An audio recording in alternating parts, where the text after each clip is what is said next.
মধ্যপ্রাচ্যের ধনাঢ্য দেশগুলো মুসলমান সংখ্যাগরিষ্ঠ হলেও স্বার্থের টানে তাদের খাতির ইসরায়েলের সাথে। গাজায় ইসরায়েলের নারকীয় কর্মকাণ্ডে নিন্দা জানানো পর্যন্তই তাদের দৌড়। ইসরায়েলের গুপ্তচর সংস্থা মোসাদের পরিচালক ডেভিড বার্নিয়া বৃহস্পতিবার দোহা সফর করেছেন। সাক্ষাৎ করেছেন কাতারের প্রধানমন্ত্রী শেখ মোহাম্মদ বিন আব্দুল রহমান বিন জসিম আল থানির সঙ্গে। সেখানে যুদ্ধবিরতি ও বন্দীদের ভাগ্য নির্ধারণ নিয়ে আলোচনা করেছেন তারা।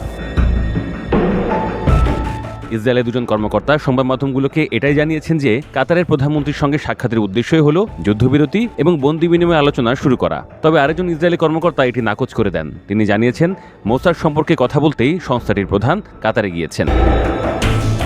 ইসরায়েলি সংবাদ মাধ্যম চ্যানেল 12 জানিয়েছে কাতারের প্রধানমন্ত্রীর সঙ্গে বার্নিয়া সাক্ষাৎ করেছেন এটা নিশ্চিত করতে যে ইসরায়েল সত্যিই গাজা দখল করতে চায়। অন্তত ইসরায়েলি বন্দীরা মুক্তি না পাওয়া পর্যন্ত আপাতত সেই পথে আগাবে ইসরায়েল।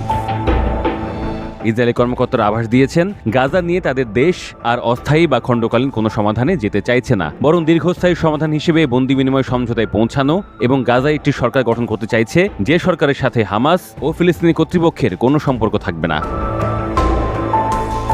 মধ্যস্থতাকারী মিশর এখনও চেষ্টা করছে ইসরায়েল ও হামাসকে সমঝোতা টেবিলে বসাতে। উদ্দেশ্য প্রাথমিকভাবে আরেকটা অস্থায়ী যুদ্ধবিরতি, এরপর পর্যায়ক্রমে স্থায়ী যুদ্ধবিরতি। এরকম সমঝোতার প্রস্তাবে একবার রাজিও হয়েছিল দুই পক্ষ।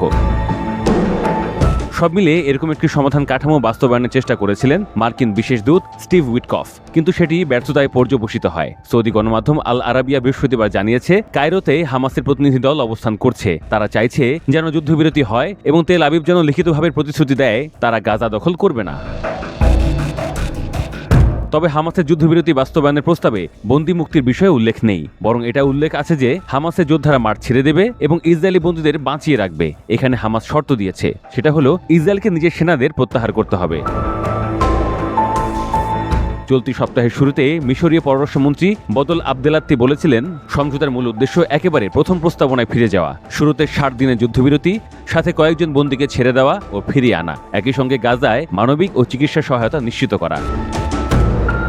হিব্রুভাষী একাধিক সংবাদ মাধ্যম বলছে কায়রোতে হামাসের প্রতিনিধি দলের অবস্থান ও তাদের আবদার বা দাবির পেছনে হামাস নয় বরং তুরস্ক সম্পৃক্ত। তুরস্ক হামাসকে সন্ত্রাসবাদী কর্মকাণ্ড পরিচালনায় সহায়তা করে এবং গোষ্ঠীটির একাধিক জ্যেষ্ঠ সদস্য তুরস্কে নির্বাসিত।